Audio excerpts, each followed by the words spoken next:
Mis amados, mis amadas, quiero compartir con ustedes algo de las Sagradas Escrituras, y eso lo podemos encontrar en el Santo Evangelio según San Lucas, en el capítulo 23, a partir del versículo 46, donde nos dice: Entonces Jesús, clamando a gran voz, dijo: Padre, en tus manos encomiendo mi espíritu.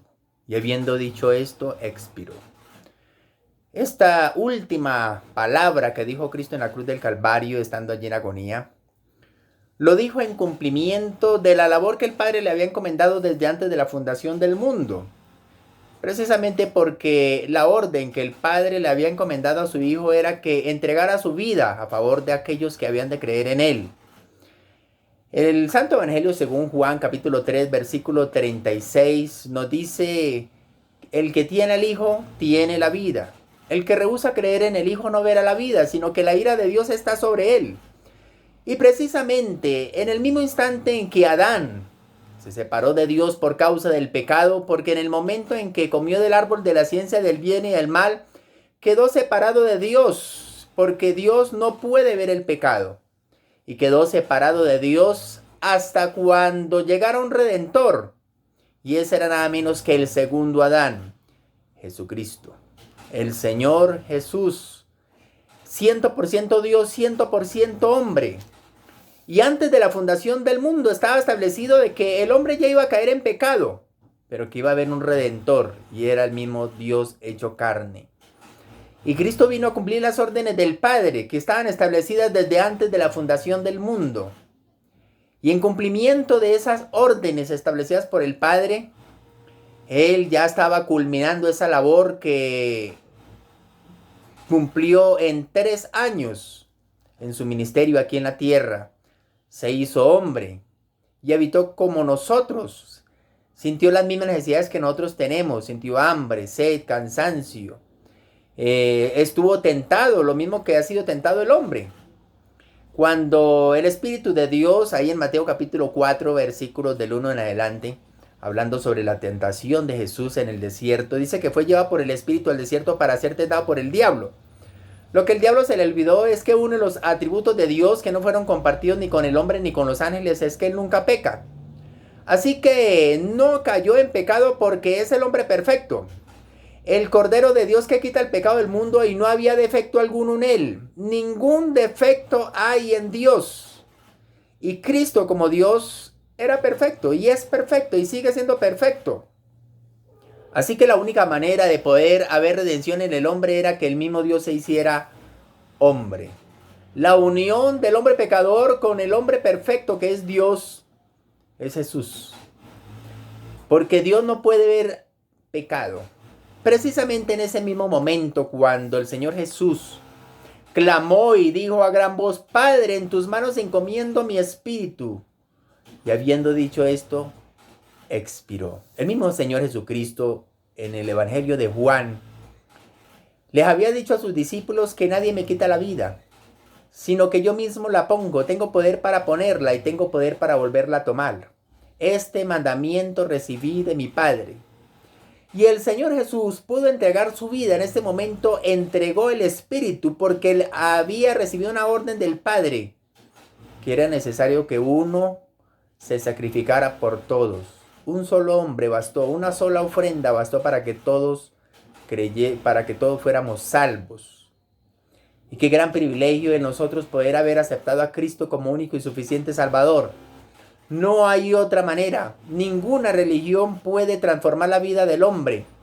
Ni la religión católica, ni la religión evangélica, ni la musulmana, ni testigo de Jehová, ni adventista, ni los Hare Krishnas. Ninguna religión. Solo Cristo Jesús. Porque Él fue el único que pudo cumplir los mandamientos del Padre. En el Antiguo Testamento vemos que el cordero, un cordero, era representación del Señor Jesús. Cristo estaba siendo representado por un cordero en el Antiguo Testamento, de manera que si alguien cometía pecado, ofrecía cordero delante de Jehová y ese pecado era perdonado. Pero si cometía otro pecado, tenía que sacrificar otro cordero, porque ese pecado no era suficiente, ese cordero no era suficiente. El Cordero de Dios que quita el pecado del mundo fue suficiente para el perdón de todos los pecados habidos y por haber, pasados, presentes y futuros. Pero solamente aquella persona que acepta el sacrificio de Cristo como el Cordero de Dios, es el único que puede alcanzar salvación.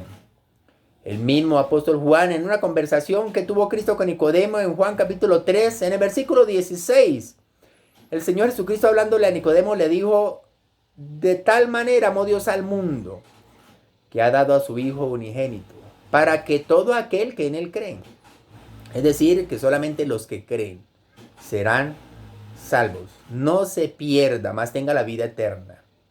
Porque no envió Dios a su Hijo al mundo para condenar al mundo, sino para que el mundo sea salvo por él. El problema está en que el mundo no quiere aceptar a Cristo. El apóstol Pablo en Efesios capítulo 2, versículos del 1 en adelante, nos dice que estábamos separados de Dios como desobedientes. Estábamos muertos en delitos y pecados, los cuales anduvimos en otro tiempo conforme a la corriente de este mundo, conforme al príncipe de la potestad del aire, el espíritu que ahora opera en los hijos de desobediencia. Pero Dios, que es rico en misericordia, por su gran amor con que nos amó, aun estando nosotros muertos, estando en esa condición de pecado, se entregó por nosotros, entregó a su Hijo. El mismo Dios se hizo hombre, para que nosotros por medio de él pudiéramos alcanzar misericordia. La palabra misericordia es una palabra compuesta por dos palabras latinas, y es miseria y cardio. Cuando Dios pasa nuestra miseria por su corazón, y Dios pasó nuestra miseria por su corazón, se hizo hombre, sintió las mismas cosas que nosotros sentimos, sintió compasión por la viuda al ver a su hijo muerto. Sintió compasión por Jairo al ver a la hija muerta. Sintió compasión por María y Marta al verlas llorar por su hermano que estaba en la tumba. Y lloró ante la tumba de Lázaro, a pesar que más tarde lo iba a resucitar, porque tenía emociones, tenía sentimientos, sintió hambre, cansancio, frío, sed. Y allí en la cruz del Calvario él sintió todas las cosas que nosotros padecemos. Todas las enfermedades fueron descargadas en él. De manera que el Padre no pudo soportar el ver a su Hijo allí en la cruz, clavado. No solamente eso, sino cargando el pecado de la humanidad. Su cuerpo estaba lleno de pecado, pero era pecado ajeno, no era el pecado de él, porque él era perfecto y no había pecado en él. Pero estaba cargando el pecado de toda la humanidad. Y el Padre no pudo resistir tanto pecado cargado en ese cuerpo.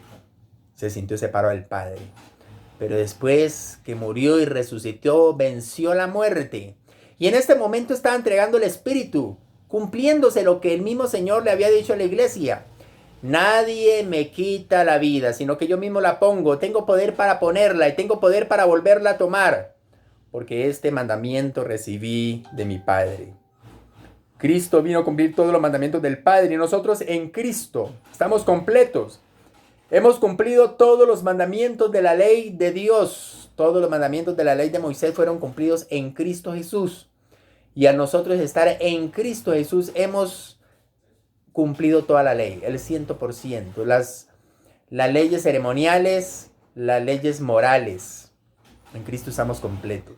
Y vamos a ser obedientes hasta la muerte y más allá de la muerte, porque vamos a resucitar, no sabemos cómo. Pero Dios lo va a hacer por nosotros. El mismo poder que resucitó a Cristo de la tumba es el mismo poder que nos ayuda a vivir en santidad. Y ese mismo poder nos va a resucitar para la gloria de Dios. Es una gran bendición, amados hermanos. Y qué gran privilegio tenemos nosotros como iglesia de Cristo, que ahora somos reales sacerdotes, nación santa, pueblo adquirido por Dios, para que anunciemos las virtudes de aquel que nos llamó de las tinieblas a su luz admirable. Y en este momento, cuando clamó, fue tremendo. Este centurión vio lo que había acontecido y dio gloria a Dios diciendo: verdaderamente este hombre era justo. ¿Pero por qué dijo eso? Porque en ese momento, cuando el Señor Jesús entregó su espíritu, la tierra tembló, hubo tinieblas, las piedras se partieron, las tumbas se abrieron, personas que habían muerto resucitaron. Pero lo más impresionante que sucedió fue que el velo del templo se rasgó en dos de arriba abajo. Ahora tenemos entrada libre, entrada segura al trono de la gracia. En el Antiguo Testamento los únicos que podían entrar al lugar santísimo era el sumo sacerdote una vez al año. Pero ahora nosotros en Cristo Jesús, porque estamos en Cristo, porque Cristo es el sumo sacerdote por excelencia, ahora podemos entrar confiadamente al trono de la gracia y decirle a Dios: Abba Padre. porque Él es el sumo sacerdote perfecto y Él mismo es la ofrenda. Es el único sumo sacerdote que se presentó sin ofrenda ante Dios, porque Él era la ofrenda. La ofrenda era Él, no necesitaba una ofrenda extra. Él era la ofrenda y Él era el sumo sacerdote. Y nosotros en Cristo Jesús ya hemos presentado ofrenda delante del Padre. Somos aceptos ante el Padre. Es una gran bendición, amados hermanos. Qué gran privilegio. Amado amigo, amado hermano, tú que estás buscando la salvación, tú que estás buscando la vida eterna y que no has hallado respuesta a todas sus inquietudes y se ha preguntado cuál es la religión verdadera. No existe ninguna religión, solamente Cristo es el único que te puede salvar. Cristo es el único que puede darte vida eterna.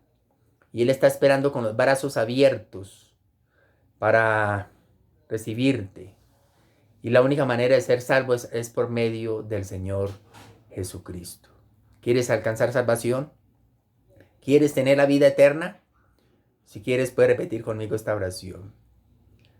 Padre Celestial, en este momento me presento delante de ti. Reconozco que soy pecador. Perdóname, Señor. Te acepto como mi único y suficiente Salvador. Perdona mis pecados. Ayúdame, Señor, a vivir para ti de ahora en adelante. Te acepto como mi único y suficiente Salvador. Todo te lo pido en el nombre de Cristo Jesús. Amén y amén. Si hiciste esta oración de todo corazón, eres bienvenido a la familia de Dios. Amén. Dios les bendiga, mis amados y mis amadas.